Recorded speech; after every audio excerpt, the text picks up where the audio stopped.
Dear baby, I haven't written to you in ages. So much has happened in the last 2 weeks and you haven't stopped kicking. The mornings are so much brighter and the days are much warmer. Your dad and I finally found a place to live, which will be your first home. I'm so excited for when we visit Dublin when you're older, and I'll point up at the Georgian floor to ceiling windows and say, we lived up there when you were a baby. Since coming into my third trimester, I've been feeling quite down. I must be going through some hormonal changes. I can't stop crying. I lack motivation and energy to do anything, but there's so much to get done before you arrive. I think it's mostly loneliness, not having anyone to relate to or talk to about the changes in my body and life in general. I've become paranoid and insecure more than I've ever been, and it's debilitating. I keep imagining your dad getting bored or sick of me as I grow cranky and tired, losing my hair and progressively getting more hunched over. I'm scared we don't want the same things, that he's changed his mind or wants something more. I'm sure all of these thoughts are normal and common amongst pregnant people, but I don't have anyone to compare my experience to. When he leaves for work in the mornings, I'm left to stew in my negative thoughts of how he might not love me anymore when my body changes, when I haven't had the time to shower in days, when I need more help or nag at him. But I know these are just thoughts and I shouldn't let them consume me. There's no tangible evidence behind them. I remember when I first found out I was pregnant with you, I was home visiting everyone in Ireland before Christmas. As your dad, Guncle Reese and me were set to have a London Christmas together. The only reason I took the test was because Forrest kept crying around me and following me everywhere, which was out of character for him. But I was also feeling very sleepy, which you'll soon find out is out of character for our family full of energetic women, including yourself. I knew I was pregnant, or hoped I would be before I even pissed on the thing, which sported a strong positive plus seconds after. I was with your Auntie Ellie in the bathroom upstairs of your Mamo Bridgie's house. I didn't cry or react that much at all. I only felt relief that you finally came along. Because your dad wasn't with me at the time, I sent him a picture and had to wait 6 grueling hours until we could finally see each other that evening in person. I'll never forget the smile on your dad's face when I ran up to him in London Bridge Station. The 3 of us together as a family, and it was the happiest I've ever been so far. And I just feel filthy all the time. I talked about it in a TikTok, but I have this ambiguous rash in between my front bum and my upper thigh, because when you're pregnant, the weight of the baby like kind of drags down your vagina, or your vulva, so your whole vulva is like down a little bit lower. The skin, the walls of your vulva, like your labia, the part with the pubic hair on it, like rubs off your upper thigh more. Whereas like when I don't have a baby, my vulva's up a bit higher, so it doesn't do that. But I have this like rash in between my leg and my front bum, so it's itchy and red all the time, so I have had to put Bepanthen on. I can't see down there. I had to try and get Jason to trim my pubes for me because I'd already shaved, but like I trimmed down there, and he was like, no, I can't do it. He got too scared because he thought he was going to cut my clit off, so I had to get a mirror and pop my leg on top of the toilet and try to do it myself. But he's able to put the Bepanthen on for me, so that's fine. So there's like not as much romance in our relationship right now. I also get have explosive diarrhea anytime I eat anything. I thought I would give myself a spa day at home, and I wanted to do it on a budget because I did make a budget video. I uploaded a budget video on Wednesday, so I wanted to continue on with that and kind of give myself a full makeover at home for under €50. So I bought my hair dye. I already had eyebrow tint, eyelash tint. I think everyone always needs an eyelash tint and an eyebrow tint kit at home, because if you have guests over as well, they might want a tint too. What's on the menu? It's all like different colors. Whereas like I want it to be one cohesive colour, and I couldn't find the hair dye that I usually use when I was in London. I would get myself. I couldn't find it, so I just tried a new one.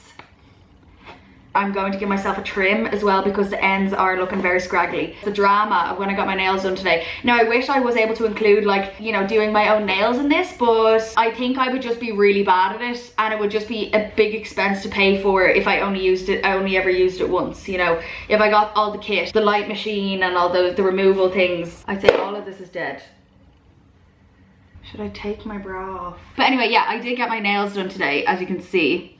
I just went with like a neutral color because I didn't really want anything else, and that's the real length of my nails as well. But last time I got my nails done, I went to this place that was like a last minute. They just were not listening to me, you know, didn't do anything I asked for. They tried to put extensions on my nails even though my nails are so long. They were like, oh, we can't do nail art because your nails aren't long enough. Like, are you joking? Look how long my nails are. I asked for shellac. They ended up putting acrylic on my nails. And then the place that I just went to today, they were like, are you expecting? And I was like, yeah. And they were like, where did you get your nails done before this? And I told them, and they said they are known for using like unapproved and illegal chemicals on their stuff that isn't safe for pregnant women. So like, don't ever go back there again. So I should shut up now. Okay.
I've been thinking a lot about beauty recently and what it means in general, but also to me personally and my relationship with it. Being pregnant, I've never felt more beautiful in my life, not because of how it's expected or assumed that it's all a woman is fit for, because it's not, but because it's the first time I feel beautiful to just me. Not that someone told me I was, or that I feel sexy or desirable by societal standards at all, but I look in the mirror and want to weep at my silhouette in joy and anticipation of getting to grow you from the inside out and meet you finally at the end of it. People have asked me what I'd like you to turn out like or be, but I have zero expectations under which conditions I can love you. It'll be boundless, but I hope you're kind to others and especially yourself, which has forced me to be kinder to myself a bit more and lead by example. Experiencing myself through your eyes.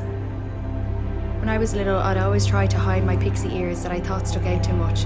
They'll be so adorable on you. Your dad has a crook in his teeth, which he mightn't have liked before, but I think it's one of the beauties of him. I wish the innocence of childhood would last forever, not comparing yourself to anyone or being dissatisfied by your reflection, but just holding on to your mum and dad to let us swing you in between us. Soon you'll be too old and embarrassed to hold my hand. Your baby book will be full up, and you won't need us anymore, but I'll always be here to hold your hand. When you grow up, a lot will be expected of you as a woman, most unfair and uncouth, standards set by men but upholded by women to create a vicious cycle of inconspicuous oppression, which might seem dramatic, but the news at the moment is proving that there is a war on women. For example, although I may not feel like it most of the time, I find it uncomfortable and messy. I get my nails done, tint my brows and lashes, dye my hair and wear makeup. Not because I feel a great urgency or desire to do them, but because I've been conditioned to feel less beautiful and therefore less valued because I don't look put together. I'm aware of this, but also haven't found the enlightenment to stop. Maybe someday I will, but for the moment I'm taking the pressure off myself and succumbing to the expectation of beauty that has been graced upon us. Beauty, if I were to define it in my own terms, is when I'm fully submerged in seawater, laying on my back on a patch of grass, laughing with my sisters, a dog or cat on my lap, when I feel you kick or I'm skin to skin with your dad.